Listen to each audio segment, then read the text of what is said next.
This video is brought to you by America First Insight. Help support the growing conservative movement by becoming a member today. And if you want to support this channel, you can also use the code REAL when becoming a member. Thank you and enjoy the video.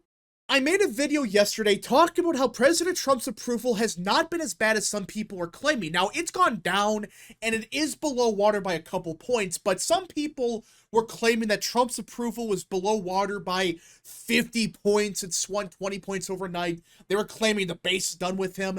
And it is true that some people are kind of upset with Trump right now. It's an over-exaggeration to say it's a collapse and everybody hates him. I mean, guys, right now, on the RCP average, he's below water, but by 6 points. And that's with pollsters like Reuters, Yahoo News, CBS News, some very shitty pollsters pushing the same crap. You take those outliers out, it's closer to -2, -3, which is not good. But especially compared to Trump's first term, that's actually a, 15 to 20 point improvement. So yeah, his approval, it's below water, but it's not as bad as some people were saying. But it is true to say that compared to February and January, it's not as good. Far from it. It's actually pretty bad compared to then. It's roughly a 10 to 15 point swing.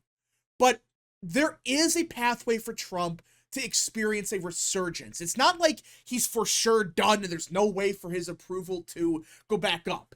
There is a pathway, and there's many things he can do to experience some kind of resurgence. Now, some people are going to say, well, all these Trump voters that hate his guts now, they're done with him for sure. They're going to vote Democrat in 2026. That's what some people were saying. It's like, wait, huh?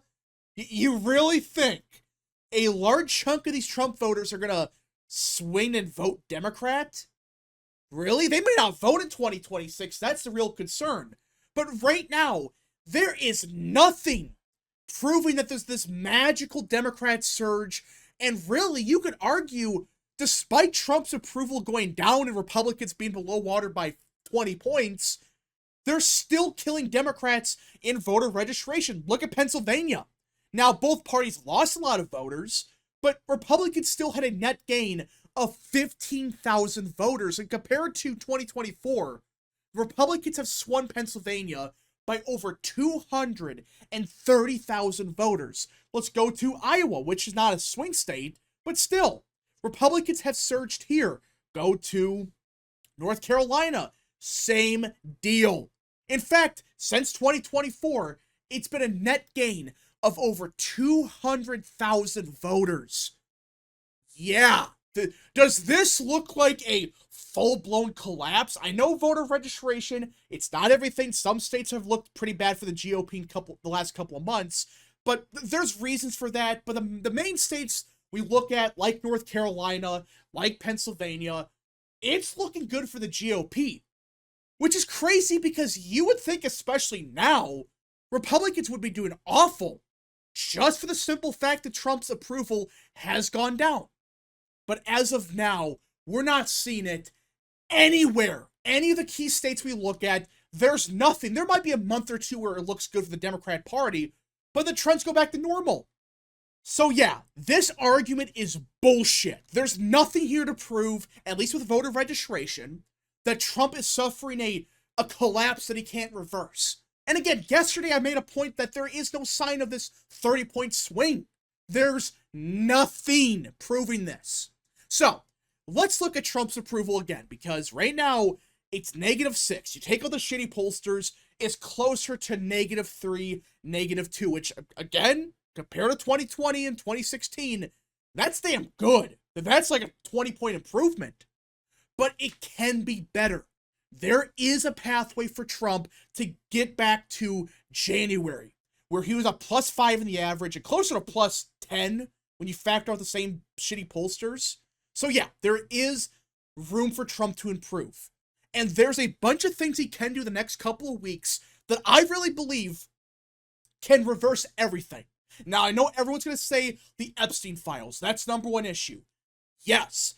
If he releases the Epstein Files, at least the stuff he can release, because again, some of the stuff they can't release for obvious reasons, I could see Trump's approval going back up a little bit with the base. There's some core voters that they're kind of done with politics right now. They're saying, screw it, both parties suck. I'm done with politics right now. Maybe those voters, they could come back in the fold if Trump does release some of those files, which I think he'll release some of them. We don't know. But I don't think it's as important as some people were claiming. Some people were saying, oh, it's the #1 issue. No. The vast majority of people, especially independents, they don't care. Releasing the files, yes, it helps the core base, but it doesn't help with the average voter. The average voter, they don't really care. But you know what is important for the average voter? Now, this ain't the #1 issue, but foreign policy. A lot of voters are sick and tired of the wars in Ukraine, in Israel. They're done with them. They're sick of it. They're saying, this is stupid. These wars gotta end now. In fact, President Trump in 2024, a big part of his platform was ending these nonsensical wars. That was a big promise, right? And right now, he's not resolved any conflict with Israel and Ukraine. Now, he did stop the war in Pakistan, all that. Those are good things. But the average voter, they're caring about the war in Ukraine and the war in Israel. If they're talking about foreign policy, that's what they think of. They're not thinking about Armenia, which was a good thing, but they're thinking about the major wars going on right now. And he has not resolved either of them.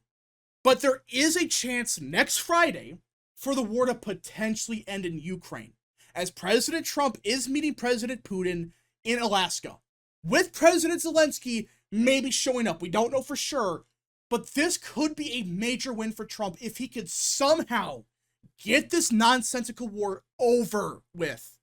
It's got to end. This war should have ended years ago. It should have never happened.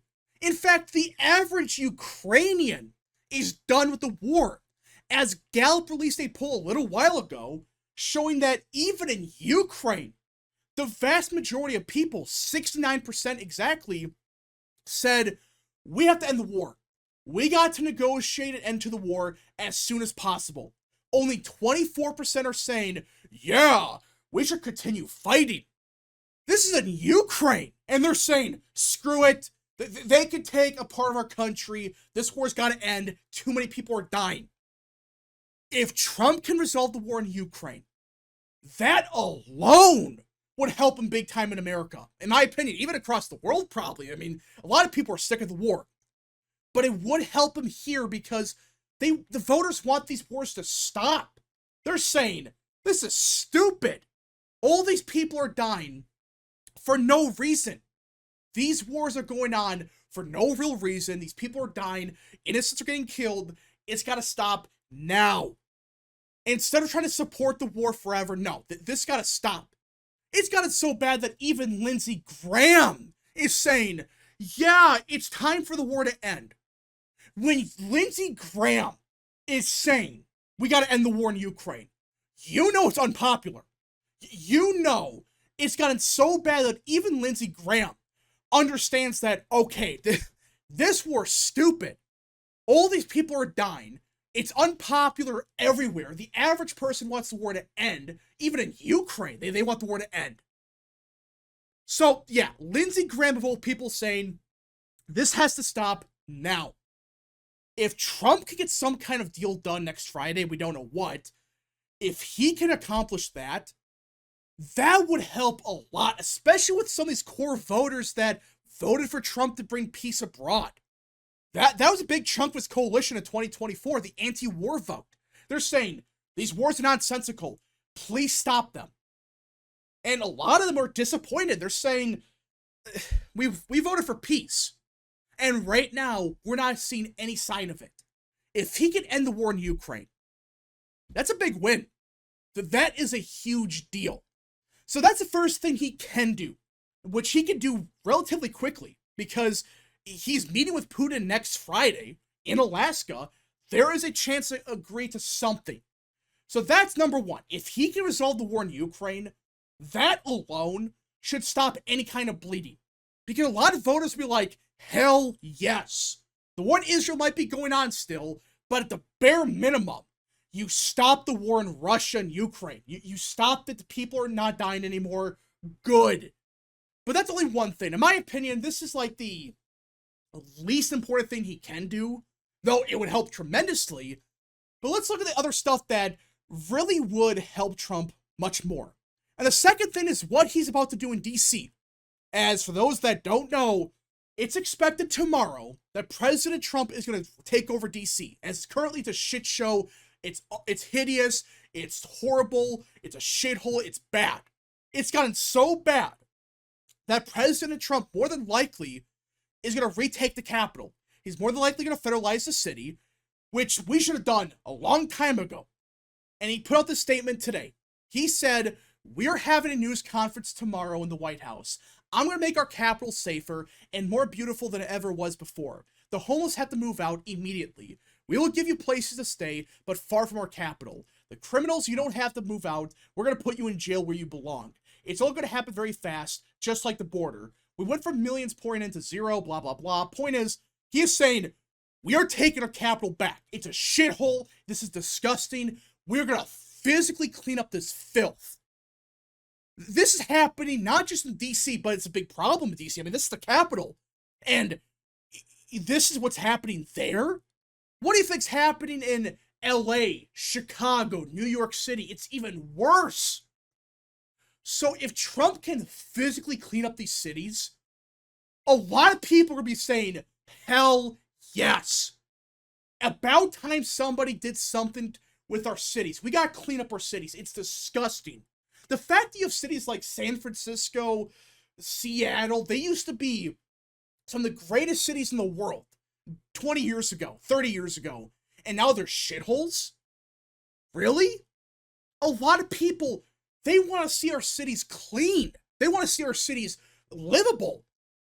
They don't want to see shit like this. I mean, look at this. This is horrible. This is DC. This is the nation's capital, and it looks like this? Really?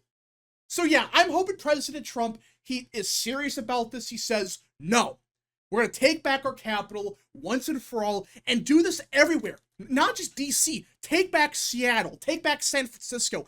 It's about time we have somebody with any kind of spine to do this.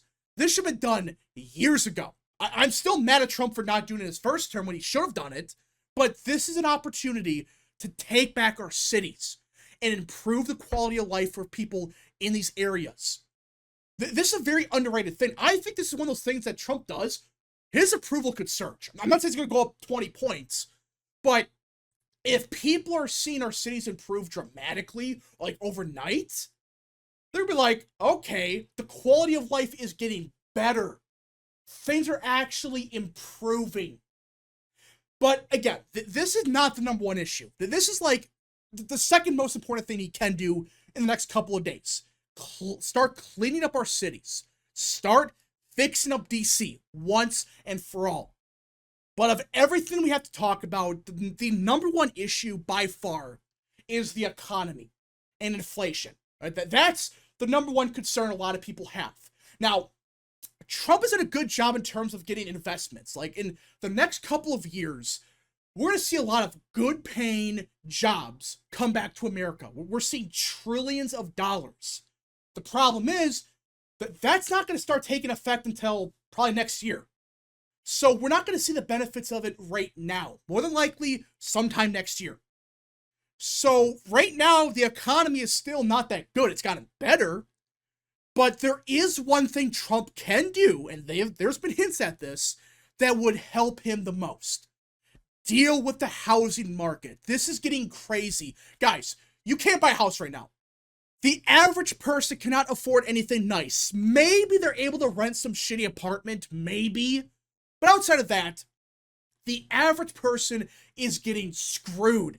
And this, in my opinion, is the number one issue, housing. Because you think of the biggest expenses people have, it's housing.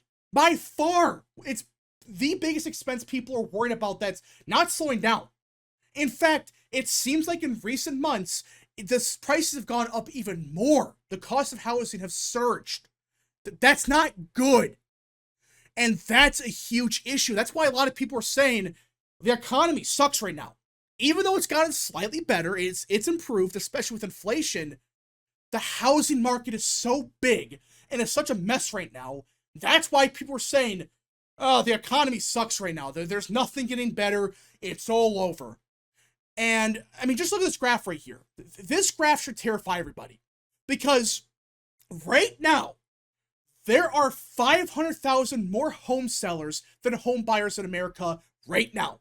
It's the largest in recorded history. They've been tracking this since 2020 or 2012. So it's not with the recession. But either way, despite the fact that there's way more sellers right now, the housing market's still crazy. That's not good.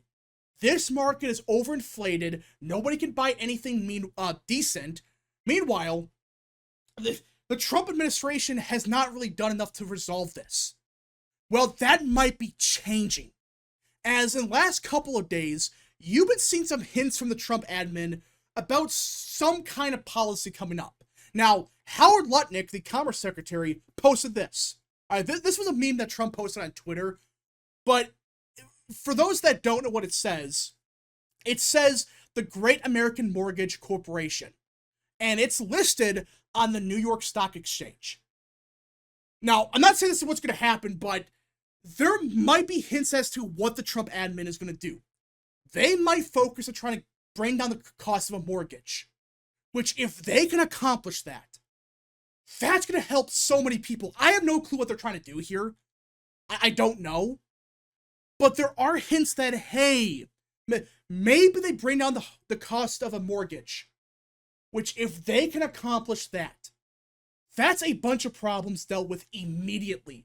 That's going to help so many people. A lot of people are going to be a little bit more relieved. Like, oh my goodness, the mortgage went down slightly. You know, things are getting slightly better. If they can accomplish this, I don't know how, but they're hinting at it. They're saying we might do something about it. And it's about time they take a serious look at the housing market. Yes, they've gotten the investments to America. It's like $7 trillion now. It's crazy. But it doesn't matter if housing is still crazy. It doesn't matter if inflation is still a major issue. It's gotten better. But still, you have to do something about this. And we might finally be getting some kind of, I have no idea what, but something the stock exchange that's going to help the average person. Who knows? It's kind of weird what they're posting, but still, if they start focusing on the housing market, that alone is the one issue that I really believe could help Trump overnight on. It could help his approval go up. Because if people are able to buy a house again, like a decent place, not some shitty, like, 5x5 house or whatever, which that's an exaggeration, but still, if they're able to buy something decent, the quality of life is going to improve so much basically overnight. Anyways, folks, thank you so much for watching. If you guys did enjoy, smash the like button down below, subscribe, share with your friends, and of course, join the channel today. Godspeed to all of you.